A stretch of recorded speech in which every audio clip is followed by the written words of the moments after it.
जो टॉपिक है that is molecular diagnostics.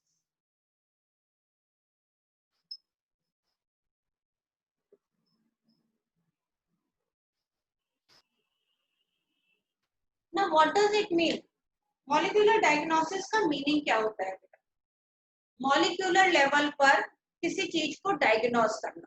अब सिंपली आपको पता है बेटा कि डायग्नोस्टिक वर्ड यानी कि अपन देखते हैं कि यूजुअली जो पैथोलॉजिकल लेबोरेटरीज रहती है उनके आगे लिखा रहता है डायग्नोस्टिक। जो सबसे बड़ी इंडिया की एसआरएल होती है तो उसके आगे पूरा उसका नाम ही एसआरएल डायग्नोस्टिक। डायग्नोस्टिक वर्ड जो बना है वो बना है डायग्नोसिस, और डायग्नोसिस का मतलब होता है to find out. How to find out, उसके लिए बहुत सारे प्रोसीजर। जैसे सिंपली अगर अपन डॉक्टर के पास जाते हैं तो डॉक्टर हमसे कहता है हाँ बताओ भाई क्या हुआ, तो हम कहते हैं भाई हमारे बॉडी में पेन है, पेट दर्द कर रहा है या सर दर्द कर रहा है। फिर वो पूछता है फीवर बुखार आया था? हाँ फीवर आया था। कितनी बार आया था? इतनी बार। कितना टेम्परेचर था? इतना टेम्परेचर था। मोशन कैसा जा रहे हो? तो फिर कह दे कि भाई वो लूज मोशन है या नहीं, मोशन नॉर्मल है। भूख लग रही है या नहीं लग रही? तो वो कह देंगे हाँ लग रही है भूख या नहीं लग रही। जो भी मतलब कि जो वो सिम्टम्स बताते हैं उसके अकॉर्डिंग वो डॉक्टर डायग्नोस करता है। जैसे अगर कोई बंदा गया और उसने कहा कि डॉक्टर साहब मुझे थोड़ा सा फीवर सा रहता है, पेट में भी हल्का हल्का दर्द उठता है। अच्छा भाई दर्द उठता है। भूख कैसी लगती है? भूख कम लगती है। तो डॉक्टर इस सिम्टम्स को कि कंसिस्टेंट फीवर है, पेट में पेन है, स्टमक एक है और भूख कम लग रही है, तो पॉसिबिलिटी हो सकती है टाइफाइड। तो वो आपको टाइफाइड का टेस्ट लिख के देगा कि टाइफाइड का टेस्ट करवाओ।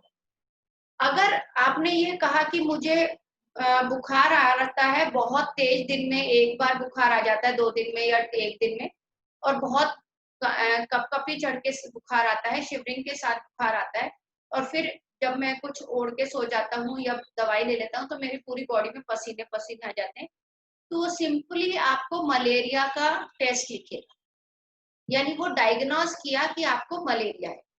तो सिम्टम्स के अकॉर्डिंग हम लोग डायग्नोस, हम लोग मतलब डॉक्टर्स सिम्टम्स के अकॉर्डिंग डायग्नोस करते हैं। एंशिएंट इंडिया में जो वैद्य होते थे यानी जो आयुर्वेद की स्टडी करते थे, दे सिंपली डायग्नोस बाय ये जो हम लोगों की पल्स है, इस पल्स को पकड़ के और आपकी टंग को देख के, आईज के पोर्शन को देख के, माथे को टच करके वो आइडेंटिफाई कर लेते थे कि what is the disease and what is the, तो वो सिंपली उस टाइम में मतलब एक चीज कहते हैं, हमारी बॉडी के हर पार्ट में वो सारे सिम्टम्स शो करता है। पल्स रेट से ही बहुत सारी चीजों की जानकारी हो जाती है। लेकिन सबसे बड़ी चीज क्या है, एलोपैथी में जब कोई इंसान, जैसे हम ये कहते सिंपली कि अगर मेरे को किसी चीज की नॉलेज है, जैसे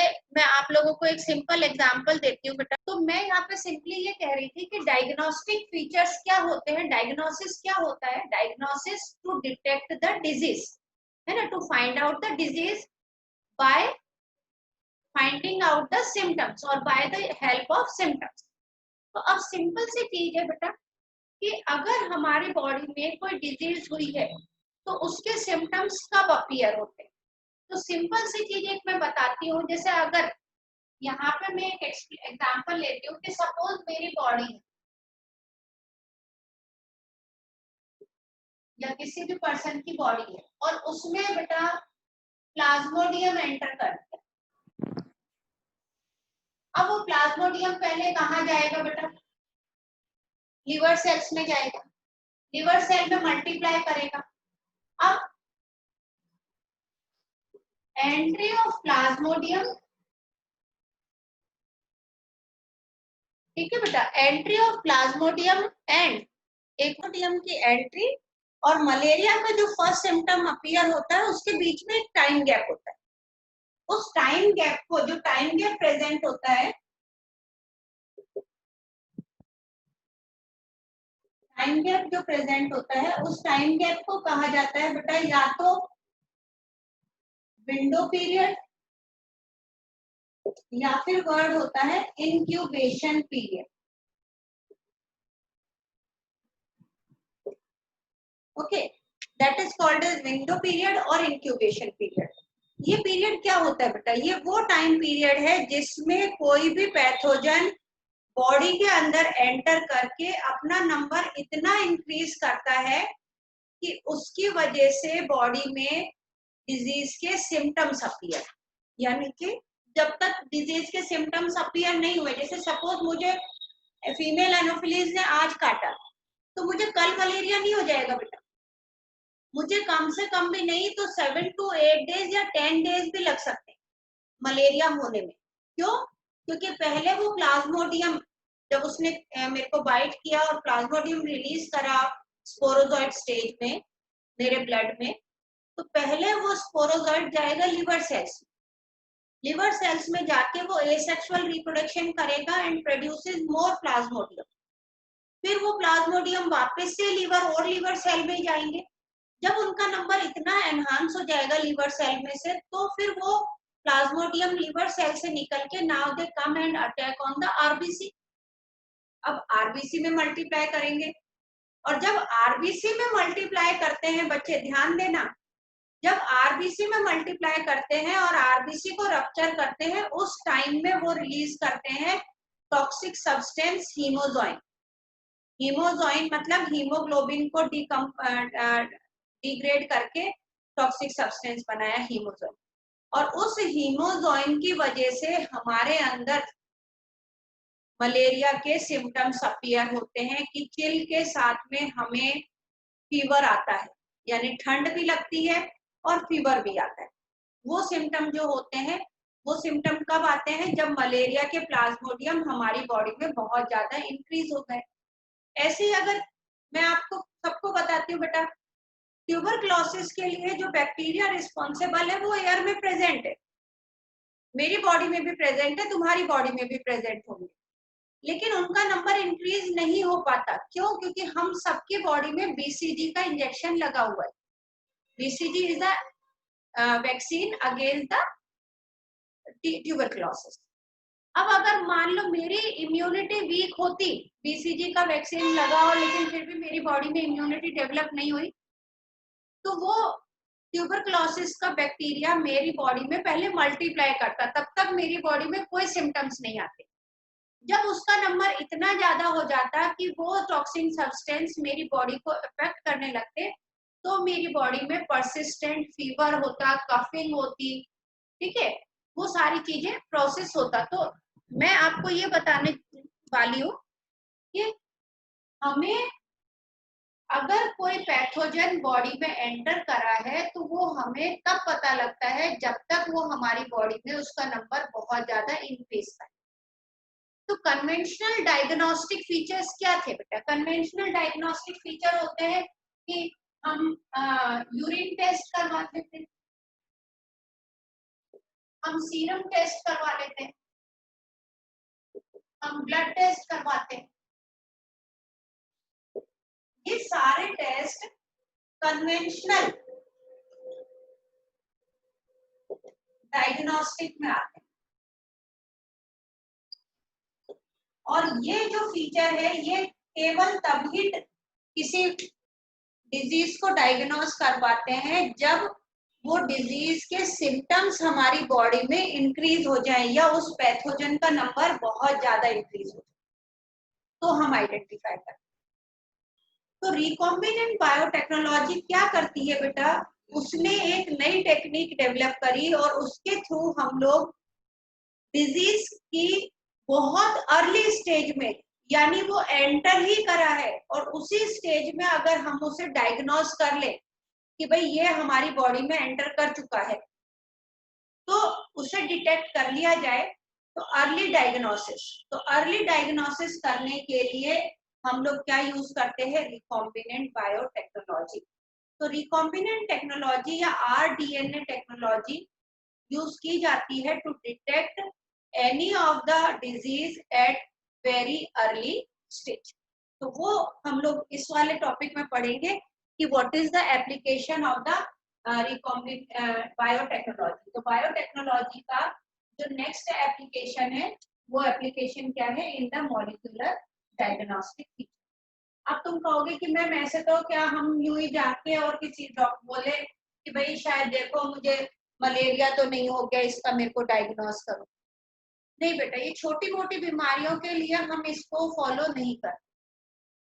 ये फॉलो किया जाता है जैसे अगर किसी पर्सन को ऐसा सस्पेक्ट हो कि उसे एड्स हो गया, मतलब एड्स हो गया यानी कि HIV पॉजिटिव हुआ, या फिर जैसे हम कहते हैं डेंगू, या डेंगू हो गया, चिकनगुनिया हो गया, जो बहुत ही डेडली या बॉडी को बहुत ज्यादा इफेक्ट करती है, उनको, ट्यूबरक्लोसिस को भी, टीबी को भी अर्ली स्टेज में अगर हमें थोड़ा भी लगा कि हम किसी ऐसे सराउंडिंग में रह रहे हैं जहाँ पे अगर किसी को ट्यूबरक्लोसिस है, तो हमें उसको टेस्ट करवा लेना चाहिए। जैसे सिंपली मैं बताती हूँ, बहुत साल पहले की बात है, अराउंड हो गए उसको 15-16 ईयर्स बैक, मेरी भाभी को ट्यूबरक्लोसिस हो गई थी, और वो भी ब्लड की, लंग्स की तो मोस्ट कॉमन है, उनको ब्लड की हो गई थी बेटा, और पता ही नहीं चल, डिटेक्ट ही नहीं कर पाए। स्पाइन में प्रॉब्लम आने लग गई, बिल्कुल सूख गई, कमजोर हो गई, फीवर रहता, काफी डॉक्टर्स को दिखाया, कोई कहता है स्पाइन में कुछ प्रॉब्लम है, कुछ। बाद में जब टेस्ट करवाया गया तो ट्यूबरक्लोसिस। खैर मेडिसिन चली, क्योरेबल है बेटा, मेडिसिन चली 1 ईयर तक, और वो क्योर हो गई, ठीक हो गई। लेकिन उसके बाद में जब वो क्योर हो गई तो उनका तो दोबारा से टेस्ट हुआ, यही मॉलिक्यूलर डायग्नोस्टिक, उनके बच्चों का भी हुआ और मेरे भाई का भी हुआ, क्योंकि it is a communicable disease. ये आइडेंटिफाई करने के लिए कि भाई चाहे भले ही ट्यूबरक्लोसिस के कम बैक्टीरिया है, लेकिन कहीं वो इनकी बॉडी में तो नहीं, तो अर्ली स्टेज में डिटेक्ट करने के लिए हम लोग यूज करते हैं मॉलिक्यूलर डायग्नोस्टिक फीचर। तो बायोटेक्नोलॉजी में हम लोग क्या क्या यूज कर सकते हैं बेटा? पहली हम कर सकते हैं रिकॉम्बिनेंट DNA टेक्नोलॉजी से। सेकेंड हम लोग जो करते हैं बेटा, उसको कहा जाता है एलिसा टेस्ट। एलिसा टेस्ट जो होता है ये एंटीबॉडी, एंटीजन एंटीबॉडी रिएक्शन पर वर्क करती है। किस पर काम करती है बेटा? एंटीजन एंटीबॉडी रिएक्शंस पर काम करती है। तो एक से थर्ड जो आ जाता है वो आता है बेटा हमारा PCR, ये तो सबको पता होगा, पॉलीमरेज चेन रिएक्शन। तो polymerase chain reaction, ELISA test और रिकॉम्बिनेंट DNA टेक्नोलॉजी से हम लोग सिंपली क्या कर सकते हैं बेटा? डायग्नोस कर सकते हैं। कैसे डायग्नोस कर सकते हैं वो बताते हैं। अगर मैं पहले एलिसा टेस्ट की बात करूं, तो क्योंकि ये नया वर्ड है, ये हम दोनों पहले कर चुके हैं, तो सबसे फर्स्ट तो आता है what is the full form of ELISA. ELISA का फुल फॉर्म होता है enzyme linked immunosorbent acid. Enzyme linked immunosorbent acid, ESSAY नहीं है, ASSAY है। इसमें क्या कहा जाता है कि जैसे मान लो, एक सिंपल सी चीज बता रही हूँ बेटा, एंटीजन एंटीबॉडी आपको याद होना चाहिए।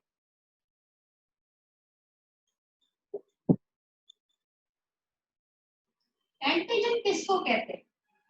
मैंने शायद पहले भी बता रखा है, एंटीजन का फुल फॉर्म होता है एंटीबॉडी।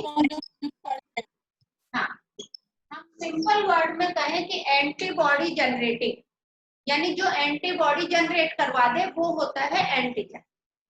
अब ये एंटीजन क्या चीज है क्या चीज?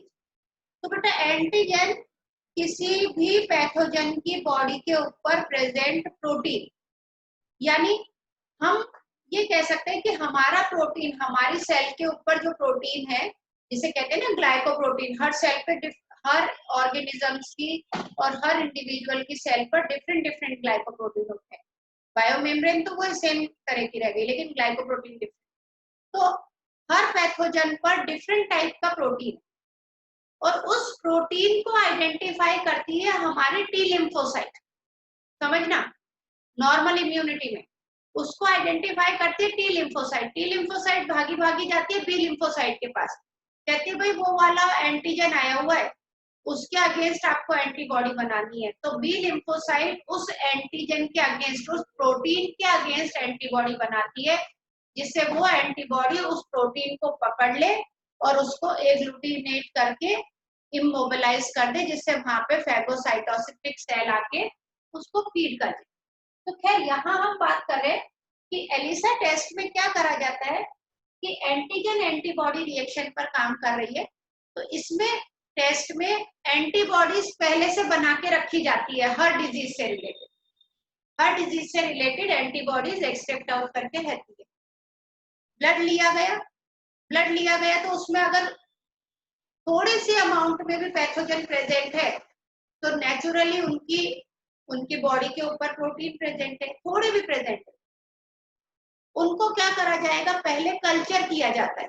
कल्चर मतलब कि उनको, उनके नंबर को इंक्रीज करा जाएगा। ठीक है, नंबर को इंक्रीज कैसे, बस उनको कल्चर मीडियम में ग्रो करने रख देंगे। अब ग्रो करने के लिए रख दिया मतलब वो ब्लड ही जो सैंपल लिया था उसको ही कल्चर करेंगे।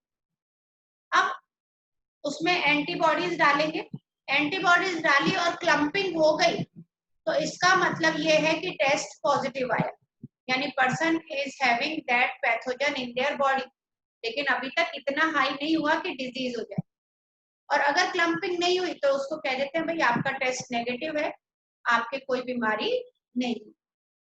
तो by the ELISA test early stage में डिजीज को आइडेंटिफाई किया जाता है। तो usually it is done to test HIV positive को टेस्ट करने के लिए करा जाता है।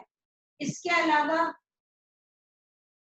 डेंगू को टेस्ट करने के लिए किया जाता है, चिकनगुनिया को टेस्ट करने के लिए किया जाता है, और अगर लोगों को लगता है कि भाई टाइफाइड है तो वो भी अर्ली स्टेज पर टेस्ट करने के लिए एलिसा टेस्ट परफॉर्म किया जाता है। सेकेंड आता है बेटा PCR टेक्निक का क्या यूज करते हैं, मॉलिक्यूलर डायग्नोस्टिक। तो वो तो आप सबको पता है बेटा, पॉलीमरेज चेन रिएक्शन। उसमें हमने ये देखा था कि हमें जो फ्रेगमेंट मिलता है DNA का, उसको अगर हम 20 साइकिल्स करवाते हैं, है ना, तो that will produce around 2 billions of DNA। उनका नंबर बहुत ज्यादा इंक्रीज हो जाता है केवल 20 साइकिल्स में। तो PCR में क्या करवाया जाता है कि अगर कोई पैथोजन गया है तो उसका DNA निकाल के, थोड़ा ही है, उसको इंक्रीज करा जाता है। या अगर हमें कैंसर है, अगर मुझे ऐसा लगे कि कहीं